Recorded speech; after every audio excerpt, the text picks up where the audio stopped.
seconde présentation porte sur les vulnérabilités de l'espace Komwe et résilience communautaire.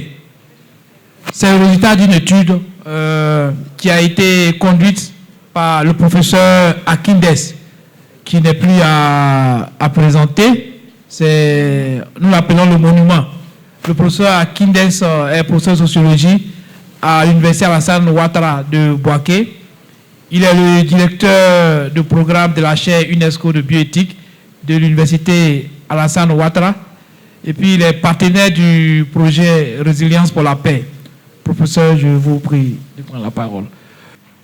Alors, mesdames, mesdemoiselles et messieurs, en vous rend grades et qualités, je suis très heureux, au nom de tous mes collègues de la chaire UNESCO de bioéthique, d'être là aujourd'hui et de présenter les résultats de cette étude-là.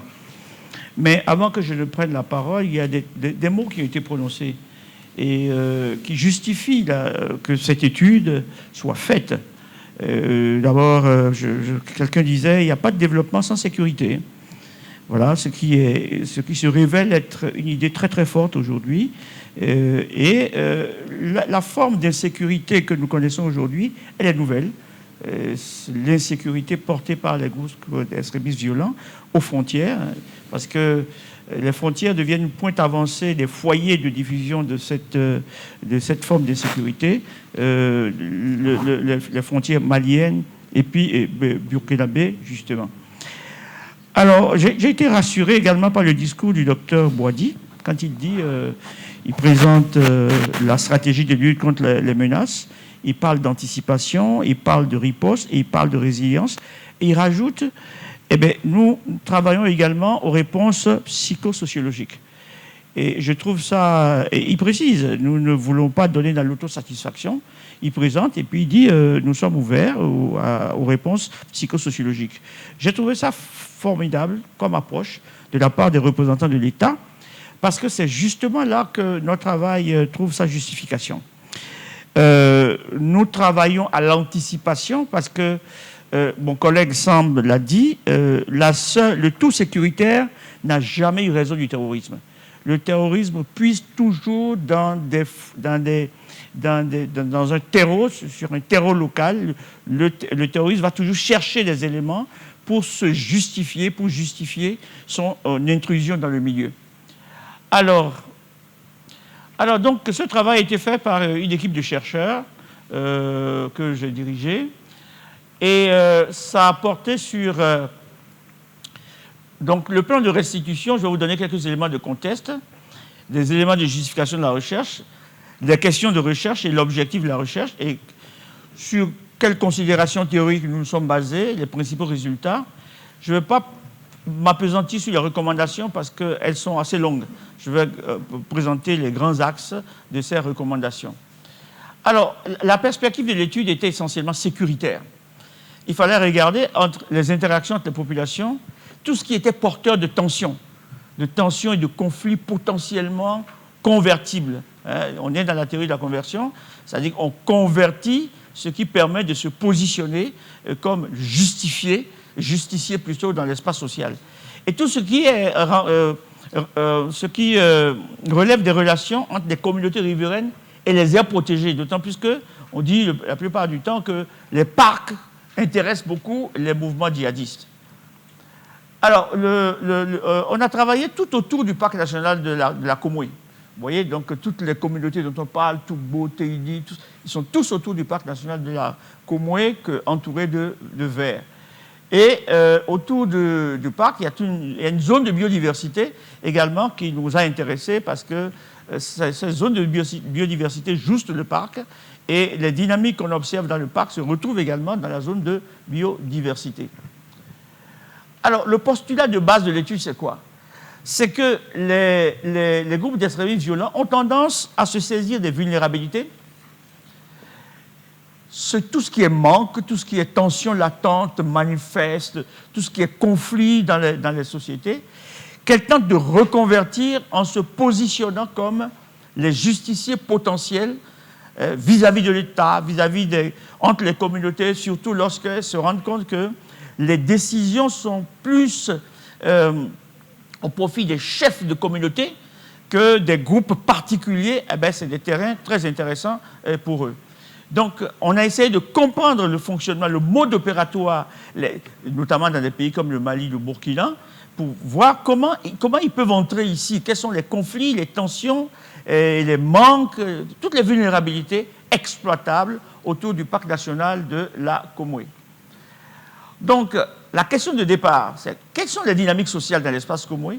Quels sont les usages mutants de ces ressources? Quelles sont les interactions humaines dans la périphérie, en lien ou non avec le parc, qui peuvent être des opportunités d'expansion pour les groupes extrémistes violents? Comme l'a dit le docteur Boedi, on est dans une dynamique d'anticipation. Voilà, d'anticipation.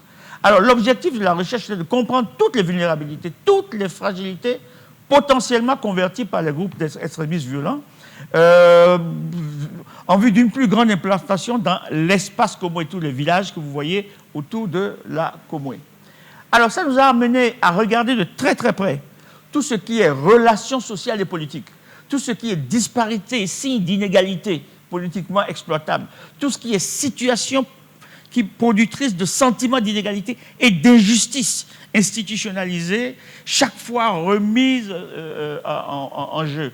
Tout ce qui est changement dans la façon d'exploiter les ressources du parc, tout ce qui est grief et ressentiment contre l'État, tout ce qui est structure d'opportunités non économiques, par exemple la religion, tout ce qui peut être valeur portée par les mouvements migratoires et qui s'installerait dans cet espace Comoé. Et également les perceptions émiques. Les perceptions émiques, c'est la manière dont les gens conceptualisent eux-mêmes l'insécurité. Quelle est leur perception de l'insécurité? Et voilà, donc on a également regardé tout ça.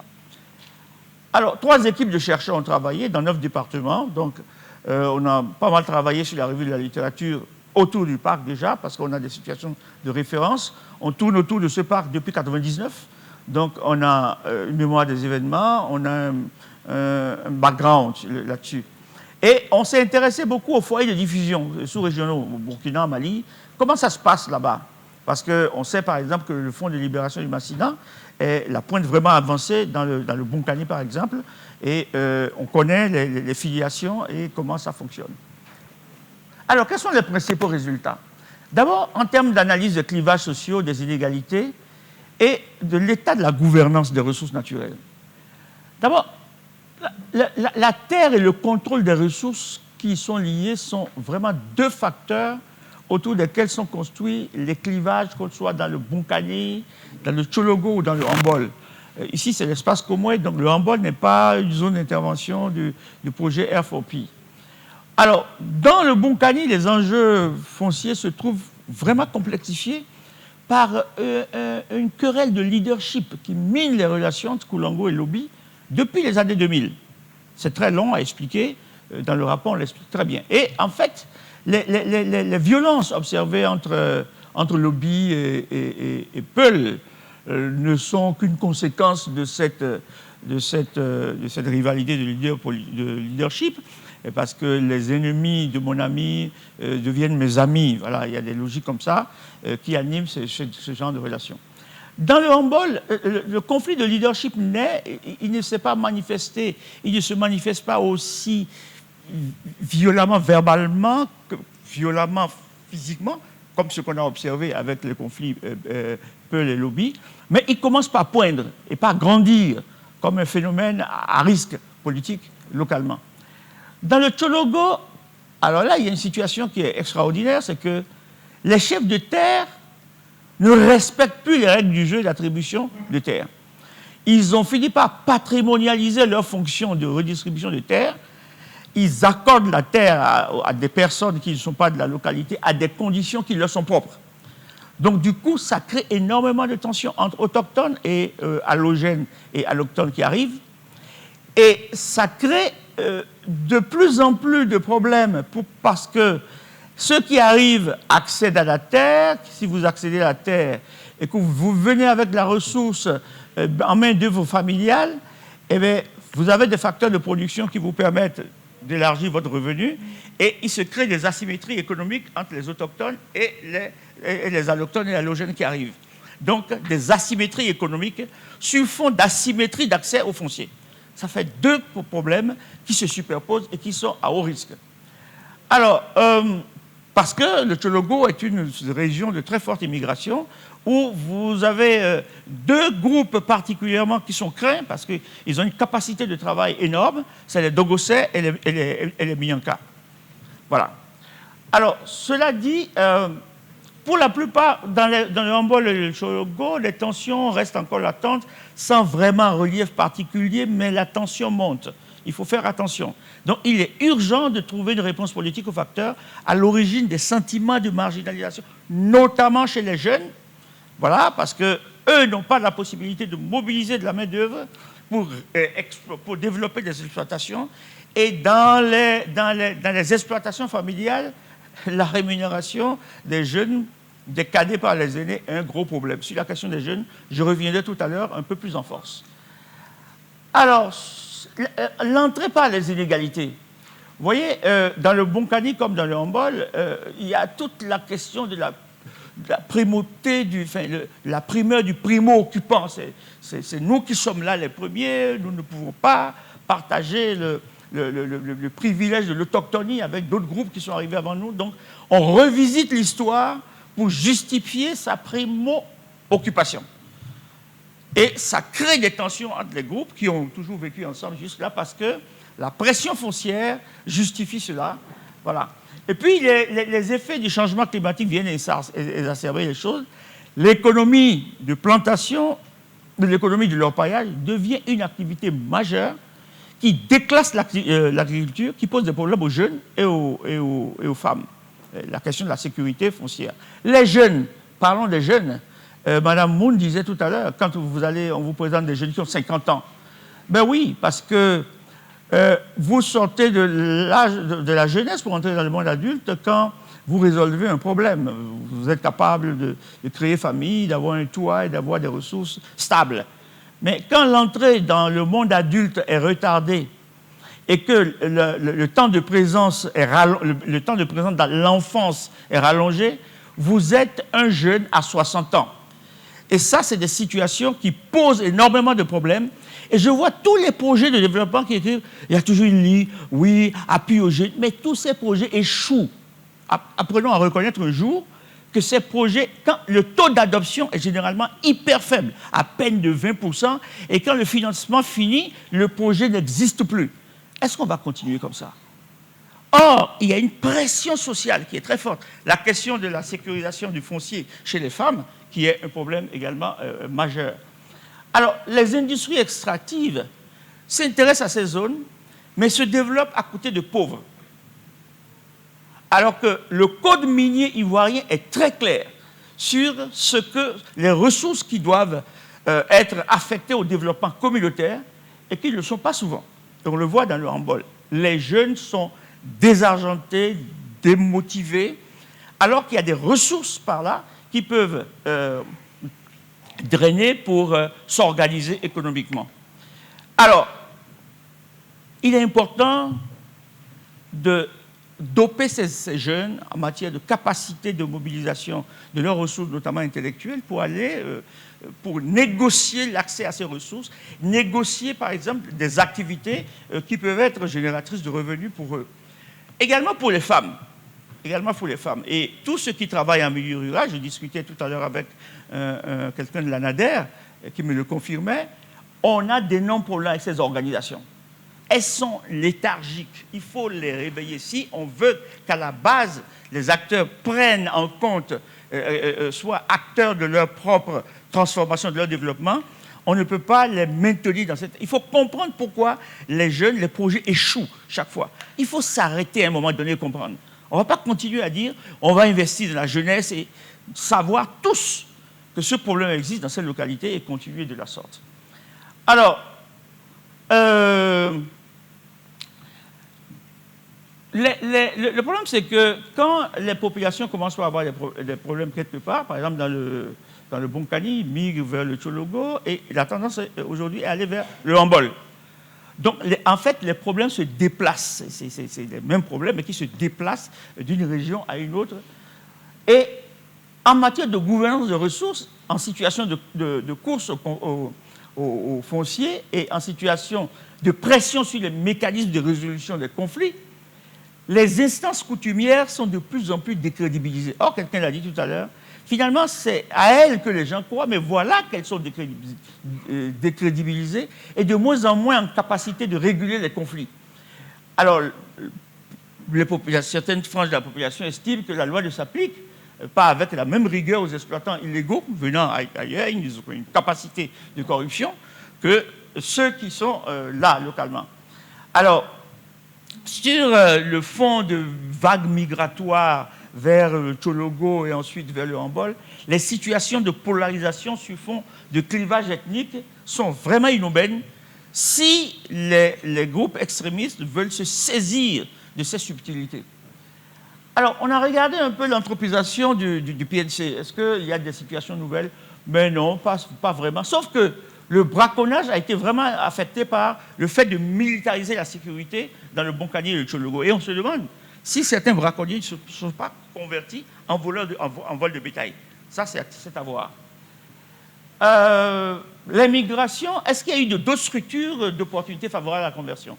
On a pensé que l'immigration allait, par exemple, être des vecteurs de nouvelles fonctionnements, ou encore les religions.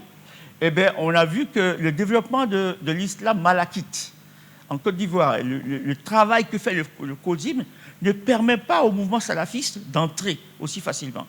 Donc, le nord de la Côte d'Ivoire n'est pas un terreau aussi fertile. Donc, il peut faire des incursions, mais installer des sanctuaires, ça ne va pas être aussi facile tout de suite. Alors, toutefois, l'état des relations entre les groupes reste une source d'inquiétude politique, et comme il est dans le Hambol et dans le Tchologo. Donc, vraiment, il faudra adresser ces problèmes. Perception du risque, oui, il y a une conscience du risque. Dans le Bonkani, surtout, ça se voit très fortement. Ils ont même pris des initiatives, échanges par WhatsApp, les informations qu'ils partagent avec le FDS. Et ça, c'est quelque chose de fort à encourager. Alors, en termes de recommandations, vous voyez, il y a beaucoup d'initiatives dans ces espaces. Je crois, Mme Moun l'a dit tout à l'heure, et ils sont inondés de visites, de ONG et tout. Mais il y a un besoin de mise en cohérence de tout ça sur l'approche anticipation, sur l'approche développement qu'il faudra faire. Et je pense que Equal Access International est dans une posture très intéressante, pas pour faire, mais pour faire faire. Voilà. Et parce que la meilleure façon de lutter contre l'extrémisme violent, c'est de restaurer les liens verticaux, donc les liens avec l'État, et les liens horizontaux. Et les liens horizontaux, c'est les liens avec les communautés en présence. Maintenant, il y a des facteurs qui, par rapport à l'État, posent problème. Hein. Par exemple, tout ce qui est incomplétude des services publics. On construit... ce qu'on a entendu souvent sur le terrain, ah oui, mais grâce aux djihadistes, l'État a pensé à nous.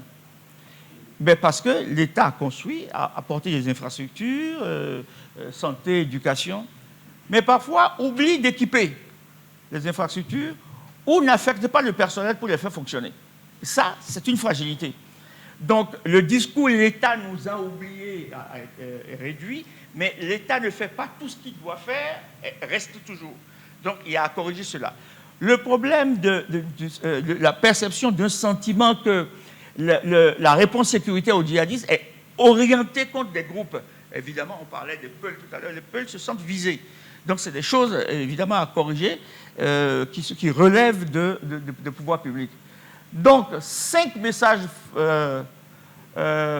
forts sont à retenir.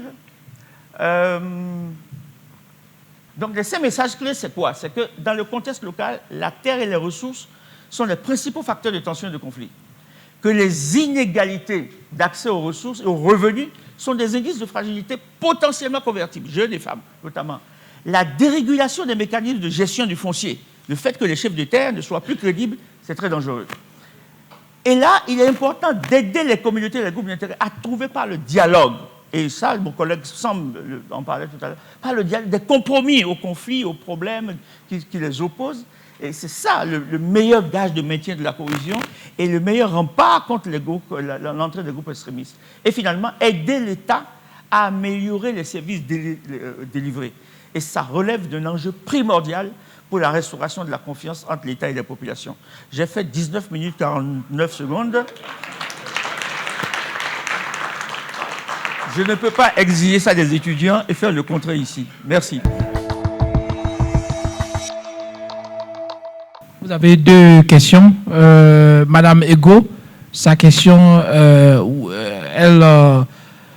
c'est la réponse à votre intervention. Elle disait que vous auriez dit que le projet des jeunes échoue et pourquoi on ne confierait pas ces projets à des adultes pour que ces projets aient plus de succès. Et le chef du village de Calamont, sa question porte sur l'accès à la terre.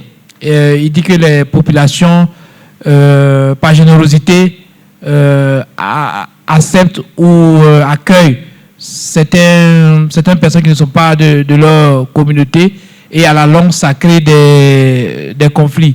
Et vous demande des propositions concrètes pour éviter ces conflits dans l'avenir. Bien. Deux intéressantes questions. Alors, et si les vieux étaient les problèmes des jeunes? Vous voyez, nos sociétés sont de plus en plus complexes, elles se monétarisent, les enjeux sont compliqués. Comment pouvez-vous imaginer que dans les contextes africains, des chefs de terre, voilà, dont le mode de désignation est souvent connu dans les communautés, deviennent la source des problèmes? Donc, je pense que c'est un problème majeur. Il ne faut pas jouer avec ça.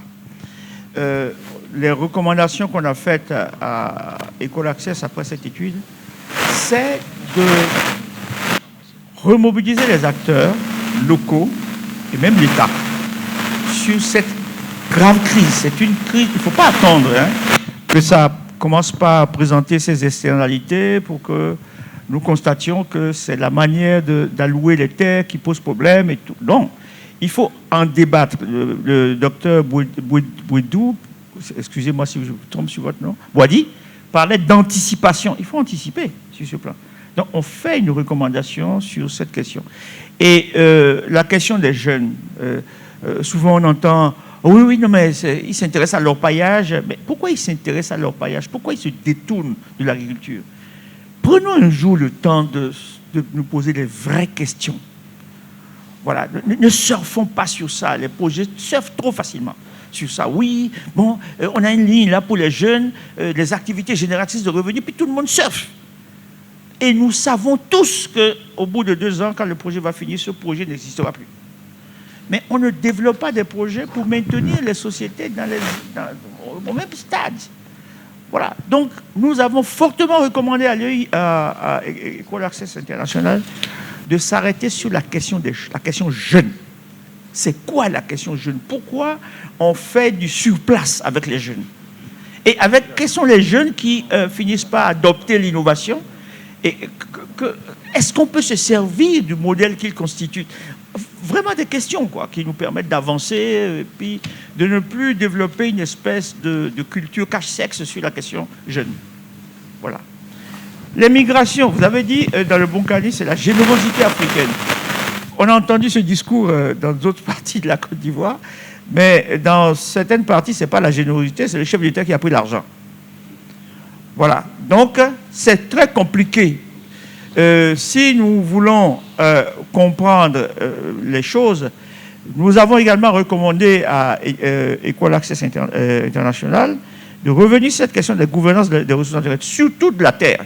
Parce qu'il faut restaurer les mécanismes de gouvernance du foncier. J'ai commencé par dire que la terre et les ressources qui sont liées sont les principales sources de conflits aujourd'hui. Ce n'est pas la religion, ce n'est pas autre chose. Voilà. Donc, il y a matière à développer une plateforme de discussion sur cette affaire. Le Conseil national de sécurité est là, nous en parlons, nous vous en parlons. Vous verrez ça, on le développe dans le rapport qu'on a fait pour École Access International. C'est notre mission en tant que chercheur de dire les choses parfois crûment. Parce qu'il faut bien qu'on puisse avancer. Ok, merci beaucoup, professeur. D'accord, merci. On a 2 questions au niveau du WhatsApp. Avec son emplacement central par rapport au village environnant, il semblerait que le parc national joue un rôle structurant dans la fragilité du contexte.